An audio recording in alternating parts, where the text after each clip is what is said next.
వ్యభిచార కూపంలో పట్టుబడ్డ టీడీపీ నేతను నెల్లూరు పోలీసులు తప్పించారు.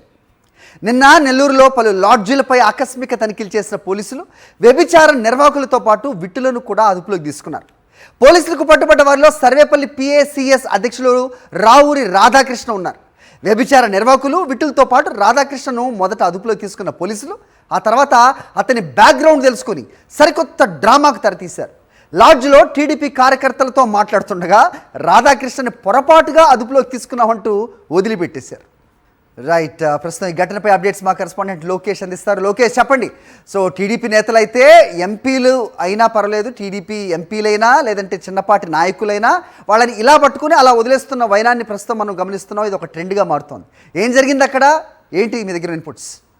హరి, తప్పు చేసి దొరికిపోయిన తర్వాత తమ వారైతే దాన్ని ఏ విధంగా తప్పించవచ్చు, ఏ విధంగా మెప్పించవచ్చు అనేటువంటి హైడ్రామాను క్రియేట్ చేయడము ఒక కూటమి ప్రభుత్వానికే సాధ్యం. అందుకు పోలీస్ శాఖను ఎంతవరకు కావాలో అంతవరకు కూడా యూటిలైజ్ చేసుకుని పట్టుబడినటువంటి టీడీపీ నేతలను ఎంచక్క రాజమార్గంలో పంపించేటువంటి సిచ్యువేషన్స్ పలుమార్లు రిపీట్ అవుతూనే ఉన్నాయి. తాజాగా సర్వేపల్లి నియోజకవర్గానికి సంబంధించినటువంటి పిఎస్సిఎస్ అధ్యక్షుడిగా ఉన్నటువంటి రావూరి రాధాకృష్ణ నాయుడు అనేటువంటి వ్యక్తి గత రాత్రి ఒక లాడ్జిలో వ్యభిచార కోపంలో రైడ్లో భాగంగా కూడా పట్టుబడినటువంటి పరిస్థితి. 36 మందిని పట్టుకున్నటువంటి పోలీసులు ఆయన్ను కూడా అదుపులోకి తీసుకొని వచ్చి పోలీస్ స్టేషన్ లో విచారించి వీడియోలు చిత్రీకరించి ఒక స్టేట్మెంట్ ను కూడా ఇవ్వడం జరిగింది. వెంటనే ఒక గంట సమయంలో ఎమ్మెల్యే సోమిరెడ్డి నుంచి ఫోన్ వచ్చిందో తెలియదు, లేదా మరేమైనా టీడీపీ కీలకమైనటువంటి నేతలు ఫోన్ చేశారో తెలియదు, రాధాకృష్ణ నాయుడు యొక్క బ్యాక్గ్రౌండ్ తెలుసుకొని వీడియో వదిలిపెట్టారో తెలియదు, ఒక హైడ్రామాకు తెరలేపారు.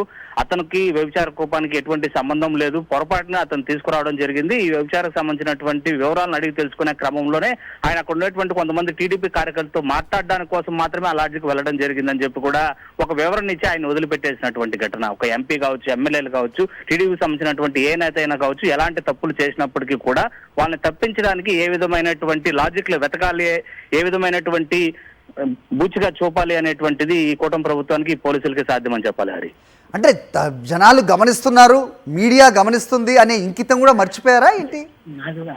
ఖచ్చితంగా హరి, వీళ్ళకి తమను ఎవరు ప్రశ్నిస్తారు అనేటువంటి ఆలోచన లేదు. కనీసము ఎవరు ఖండించినా కూడా దానికంటే కూడా అది పట్టించుకునే తీరులో కూడా లేరు. కనీసం ప్రజలు గమనిస్తున్నారటువంటి ఆలోచన అసలే లేదు.